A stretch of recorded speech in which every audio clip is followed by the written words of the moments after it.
ഒരു മിനിറ്റ്. ബോംബെ നിന്ന് കൂട്ടുകാരൻ മെസ്സേജ് അയച്ചേക്കുന്നു. അവൻ റൂം റെഡിയാക്കാന്ന് പറഞ്ഞിട്ടുണ്ട്.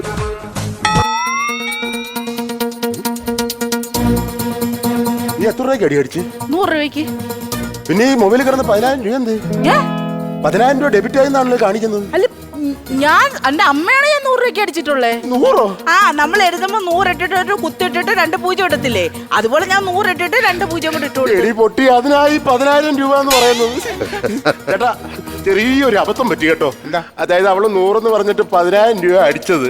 അപ്പൊ എന്റെ ബാക്കി പൈസയും തരുമായിരുന്നെങ്കിൽ. അയ്യോ, പൈസ ഇപ്പൊ എന്റെ പോക്കറ്റിലോട്ടോ എന്റെ ഇതിലോട്ടല്ല, മുതലാളിയുടെ അക്കൗണ്ടിലേക്ക് പോയി. മുതലാളിയുടെ അക്കൗണ്ടിലോട്ട് പോയി. അല്ല, പുള്ളി വിളിച്ചൊന്ന് സെറ്റ് ചെയ്ത് മുതലാളി ഇനിയിപ്പോ ഇന്ന് വൈകുന്നേരം വരത്തുള്ളൂ. ജീവിത പ്രശ്നമാണ്, അതുകൊണ്ടാണ്. ഇവിടെ ആങ്ങളെ അച്ഛൻ വന്ന് കൊല്ലു എന്നെ. സീരിയൽ നടിയുടെ ആങ്ങളെ അച്ഛൻ എന്തിനാ പറഞ്ഞത്? സത്യം പറയാൻ ഞങ്ങള് സീരിയലിന്റെ ഒന്നും അല്ല, ഞാൻ പറയാ, ഞങ്ങൾ ഒളിച്ചോടി വന്നതാ. ഞാൻ മതില് ചാടിയാ വന്നത്. വന്നിട്ട് ഞങ്ങളിപ്പോ ബോംബെക്ക് പോവാൻ പോഴവാ.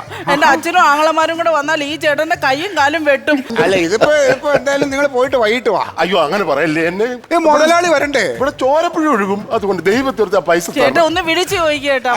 ഞാൻ ഒന്ന് വിളിക്കട്ടെ മുതലാളി ചോദിച്ചു നോക്കട്ടെ. സാറേ, പിന്നെ ഒന്നുമില്ല, ഒരു പയ്യൻ ഇവിടെ വന്നിട്ട് പെട്രോൾ അടിച്ച് 100 രൂപയ്ക്ക്, എന്നിട്ട് അവര് ഗൂഗിൾ പേ അയച്ചത് 10,000 ആയിപ്പോയി. 100. ആ, അപ്പൊ ബാക്കി നമുക്ക് 9,900 രൂപ തിരിച്ചു കൊടുക്കണമല്ലോ. ആ, 10 മിനിറ്റിനകത്ത് അയക്കാന്നാ. മതി തിരിച്ച് ഇപ്പൊ അയച്ച ആ നമ്പർ നോക്കിട്ട് സാർ അതിലോട്ട് തിരിച്ചയച്ചാൽ മതി.